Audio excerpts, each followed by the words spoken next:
Hello दोस्तों, कैसे हो आप लोग। तो दोस्तों मैं आप सभी का स्वागत करता हूं आपके अपने गिरी ट्यूटोरियल्स के यूट्यूब चैनल पे।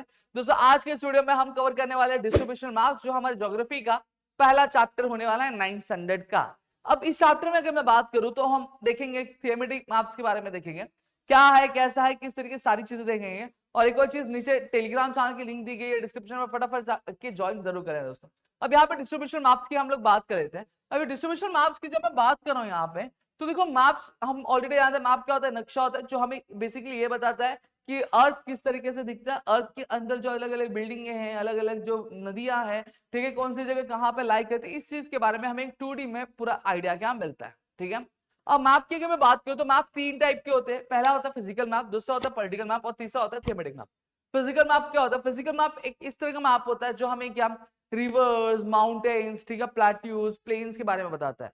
ठीक है, बेसिकली नेचर की जितने भी चीजें, माउंटेन हो गया, ठीक है, फॉरेस्ट हो गया, प्लेन्स हो गए, रिवर्स हो गया, समुद्र हो गया, इन सारी चीजों के बारे में हमें कौन बताता है? फिजिकल मैप में पता चलता है। पॉलिटिकल मैप क्या बताता है? पॉलिटिकल मैप बेसिकली हमें आपके स्टेट्स के बारे में बताता है, सिटीज के बारे में बताता है, मतलब पॉलिटिकल बाउंड्रीज एरियाज के बारे में बताता है, उसे पॉलिटिकल। थीमेटिक मैप्स क्या होता है? थीमेटिक मैप्स बेसिकली ऐसे मैप्स होते हैं जो बेसिकली हमें किसी पर्टिकुलर डाटा के बारे में, जैसे पॉपुलेशन के बारे में बता रहे होंगे, रेलवे स्टेशन के बारे में बता रहे होंगे, एयरपोर्ट्स के बारे में बता रहे होंगे, ठीक है, क्लाइमेट के बारे में बता रहे होंगे, रेनफॉल के बारे में बता रहे होंगे। तो इस तरह के मैप को हम लोग क्या बोलते हैं? थीमेटिक मैप्स क्या बोलते हैं। और आज की इस वीडियो में हम थीमेटिक मैप्स के बारे में ही देखने वाले हैं। थीमेटिक मैप्स क्या होते हैं? थीमेटिक मैप्स बेसिकली इस तरह के मैप्स होते हैं जो हमें क्या, कोई जो स्पेसिफिक थीम और पर्टिकुलर डाटा पे बेस्ड होते हैं। जैसे पॉपुलेशन के बारे में, रेनफॉल, टेम्परेचर के बारे में अगर कोई मैप है तो उसको हम लोग थीमेटिक मैप्स क्या कहते हैं। ठीक है, ये हमें बेसिकली क्या हेल्प करता है? ये हमें हेल्प करता है कि ये समझने में कि कैसे चीजें क्या अलग अलग डिस्ट्रीब्यूटेड है अलग अलग रीजनों में। साथ ही साथ ये बहुत ही ज्यादा यूजफुल होता है ज्योग्राफी में और एनवायरमेंटल स्टडीज में। अब इसमें भी अगर मैं बात करूं, थीमेटिक मैप बनाने के 3 तरीके होते हैं। पहला होता है डॉट मेथड, इसके बारे में समझेंगे। फिर उसके बाद डॉट मेथड बेसिकली किस पे बेस्ड होता है? काउंटिंग बेस्ड डाटा पे। मतलब ये ऐसे डाटा पे होते हैं जिनको हम लोग क्या कर सकते हैं? काउंट कर सकते हैं, गिन सकते हैं, यानी लोगों को गिन सकते हैं, पॉपुलेशन को हम गिन सकते हैं, ठीक है, और आपका कैटल्स को गिन सकते हैं। तो ये उस पर बेस्ड होता है। एक सर्टेन वैल्यू क्या कहता है? इंडिकेट करता है। जैसे फॉर एग्जांपल यहाँ पे आपको एक डॉट दिख रहा होगा, ये एक छोटे से डॉट का कीमत कितना, वैल्यू कितनी है? 50,000। ऐसे 2 डॉट हो जाएंगे ऐसे ऐसे, तो कितना हो जाएगा वो? 50,000 का 1 लाख हो जाएगा। अभी थोड़े से बड़े साइज का कितना है? 1 लाख। और थोड़े बड़े साइज का 2 लाख। तो और बड़े साइज का क्या है? 5 लाख। और एक छोटे से डॉट का कितना है? 10,000। तो ऐसे हर एक डॉट की क्या वैल्यू क्या प्लेस की जाती है। अब जैसे यहाँ पे अगर मैं बात करूँ तो इस पर्टिकुलर रीजन में देखो डॉट डॉट्स दिए हुए। अब ये वाला रीजन ले लेते, चलो नहीं ये वाला ले लेते, चलो इसमें डॉट कम है। तो ये डॉट, एक डॉट क्या कितना? 10,000। तो गिनेंगे 1 2 3 4 5 6 7 8 9। तो यहाँ पे 9 डॉट है। तो इनकी पॉपुलेशन कितनी है? 90,000 पॉपुलेशन है इस पर्टिकुलर एरिया की। समझ में आ गया? तो यहाँ पे इस तरीके से हमें पता चलता है कि हर एक डॉट की क्या वैल्यू होती है। फिर क्या होता है? Dots are placed in the map area where the data exist. अब यहाँ पे ऐसा नहीं है रैंडमली कहीं पे भी डाल दिया। अब यहाँ पे देखो 90,000 ही दिया गया। क्यों 90,000 दिया गया? क्योंकि यहाँ पे 90,000 लोग ही रहते, उससे ज्यादा लोग रहते नहीं है। समझ आया? इसलिए यहाँ पे 9 डॉट्स क्या दिए गए। फिर उसके बाद बोला थिंग्स टू रिमेंबर, क्या बोला? All dot should be of same size. अब यहाँ पे क्या बोला? अगर जैसे ये डॉट बनाए, इस डॉट की वैल्यू कितनी? 10,000। तो हमेशा ध्यान रखना कि जब कभी भी आपको ये डॉट देना रहेगा तो हर जगह के वो डॉट की साइज होनी चाहिए, कलर होनी चाहिए, वो सेम होनी चाहिए, चेंज होनी नहीं चाहिए। अगर चेंज होगा तो डाटा वेरी कर जाएगा, स्टैट्स वेरी कर जाएंगे। तो इसलिए हर एक जगह जो डाटा होना चाहिए, वो डॉट होना चाहिए, वो सेम होना चाहिए।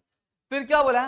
Dot should match the regions natural features like rivers, mountain. और एक और चीज, जो डॉट्स हमें कैसे भी नहीं पता चल रहा है यहाँ पे समुंदर है, यहाँ पे समुद्र, और यहाँ पे मैंने डॉट डाल, समुद्र के अंदर थोड़ी ना लोग रहते हैं। तो मुझे ये पता कर रहना चाहिए कि डॉट कहाँ पे आना चाहिए, कहाँ पे समुद्र है, कहाँ पे माउंटेन है। तो उस हिसाब से हमें डॉट का प्लेस करना है।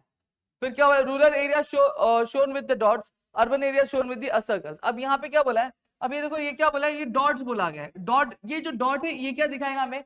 हमें पता चलेगा कि ये रूरल एरिया मतलब गांव वाला इलाका। और ये जो सर्कल्स है बड़े बड़े, ये क्या हमें दिखाते हैं? ये अर्बन एरिया यानी शहरी इलाका है।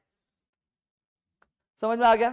Best for the data that is spread according the region. हो गया, ठीक है। फिर नेक्स्ट आता है क्रोपलेट मेथड। क्रोपलेट मेथड क्या होता है? ये दोनों तरीके के जो मैप होते हैं ये क्रोपलेट मेथड होते हैं। पहला मैप में क्या देखो, एक कलर है, एक कलर का जो शेड है अलग अलग, जैसे जो सबसे डार्कर है वो सबसे डार्कर रखा, फिर सबसे जो लाइट है वो सबसे नीचे रखा गया है। समझा? सबसे डार्कर जो रहेगा वो सबसे हाईएस्ट वैल्यू पे रखा जाएगा, सबसे कम जो रहेगा सबसे जो ब्राइट लाइटेस्ट रहेगा वो कुछ से वैल्यू पे, सबसे लोएस्ट वैल्यू पे रखा जाएगा।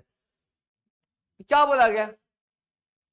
ठीक है, क्लोरोप्लेन मेथड किस लिए यूज किया जाता है? ऐसे ऐसे डाटा के लिए यूज किया जाता है जिनको हम लोग क्या कह सकते हैं, नाप सकते हैं, या फिर उनका हम क्या कह सकते हैं, सर्वे। पॉपुलेशन डेंसिटी, पॉपुलेशन डेंसिटी मतलब क्या होता है कि एक पर्टिकुलर 1 स्क्वायर किलोमीटर एरिया में कितने लोग रहते हैं, उस चीज को हम लोग क्या बोलते हैं, आपको पॉपुलेशन डेंसिटी बोलते हैं। 1 स्क्वायर किलोमीटर एरिया में 4 लोग रहते हैं तो पॉपुलेशन डेंसिटी कितनी होगी, 4 होगी। अगर 1 स्क्वायर किलोमीटर एरिया में अगर 10 लोग रहते हैं तो पॉपुलेशन डेंसिटी कितनी रहेगी, 10 रहेगी। अगर 1 स्क्वायर किलोमीटर एरिया में 20 लोग रहते हैं तो पॉपुलेशन डेंसिटी कितनी रहेगी, 20 रहेगी। समझ में आ गया? इतना चीज क्लियर है। फिर इसके बाद रीजन्स आर शेडेड और pattern based on the data region. अब यहाँ पे देखो रीजन्स देख के अलग अलग है, यहाँ पे लाइट है, यहाँ पे डार्क है, यहाँ पे लाइट है, तो ये इनकी डाटा के हिसाब से, जहाँ पे सबसे ज्यादा डाटा है वो सबसे ज्यादा डार्क है, जब से कम डाटा है वहां पे सबसे ज्यादा ब्राइट है। ये देखो यहाँ पे क्लियर हो गया। फिर इसके बाद अब क्या बोला, थिंग्स टू रिमेंबर। अब इसको बनाया कैसे जाता है, divided data into 5 to 7 classes. अब यहाँ पे आप देखोगे क्लासेस में डिवाइड है कि 101 से लेकर 200 के लिए ये कलर है, 201 से लेकर 300 के लिए ये कलर है, 301 से लेकर 400 के लिए ये कलर है, फिर 400 से ज्यादा के लिए ये कलर है, अब 100 से कम के लिए ये कलर है। तो यहाँ पे क्या किया, क्लासेस में डिवाइड। सेम चीज यहाँ पे देखो, 400 के लिए इस तरह का पैटर्न, 301 से लेकर 400 के लिए इस तरह का, 201 से 300 के लिए ये पैटर्न, 101 से 200 के लिए ये पैटर्न, और 100 के लिए ये पैटर्न। तो ऐसे पैटर्न क्या कहते हैं, वेरी करते रहते हैं। क्लियर हो गया। फिर क्या बोला, give each class a shade of pattern. देखो हर एक क्लास को क्या दिया, एक शेड दिया है या फिर एक पैटर्न देकर पैटर्न वाला फॉलो करे। Each region gets only one shade based on its value. और हर एक रीजन को देखो, अब जैसे नांदगांव है, नांदगांव खंडेश्वर है, तो ये एक पर्टिकुलर रीजन, तो यहाँ पे एक ही शेड है, ऐसा नहीं 10 शेड दिया हुआ है, एक ही शेड दिया हुआ है। सेम चीज यहाँ पे भी है, दरियापुर, तो दरियापुर में भी आप देखोगे एक ही तरह का पैटर्न, ऐसे नहीं 4 पैटर्न एक साथ मिक्स कर दिए। तो यहाँ पे ये चीज ध्यान रखनी। क्लियर हो गया। अब आता है हमारा आइसोप्लेट मेथड। आइसोप्लेट मेथड हमारा आखिरी तरह का मैप होता है, ठीक है, देख लेते हैं। क्या बोला, ये ऐसे डाटा के लिए जिनकी जो वैल्यूज होती है वो क्या सेम होती है, जैसे टेम्परेचर हो गया, रेनफॉल हो गया, एल्टीट्यूड। अब हो सकता है कि 1 से 4 रीजन का, एक बाजू बाजू जो 3 रीजन एक साथ है, पड़ोसी है, उन सभी के जो टेम्परेचर वो सेम हो, तो वहां पे हम आइसोप्लेट यूज करेंगे नहीं, वहां पे आइसोप्लेट यूज करेंगे, हाँ कोरोप्लेट यूज करेंगे नहीं, डॉट यूज करेंगे नहीं। क्लियर हो गया। अब जो लाइंस होती है ड्रॉन्स की, drawn on the maps connecting the points with equal value. अभी जो लाइन ड्रॉ की जाती है ये क्या करती है, तो यहाँ 9 से लेकर 9 तक, मतलब ये पर्टिकुलर रीजन जो है, ये पर्टिकुलर रीजन की जो रेनफॉल है वो क्या है, सेम है। इस वजह से इसको क्या किया गया, एक साथ क्या कनेक्ट किया गया है। क्या बोला गया, कलेक्ट पॉइंट डाटा। अब यहाँ पे क्या बोला कि जो डाटा एक स्पेसिफिक प्लेसेस का हमें अलग अलग क्या कलेक्ट करना चाहिए। फिर क्या बोला, डिसाइड क्लास इंटरवल। अगेन हमें क्लास इंटरवल बनाना चाहिए, जैसे हमने पिछले वाले में बनाया था, देखो इस तरह का क्लास इंटरवल बनाना चाहिए।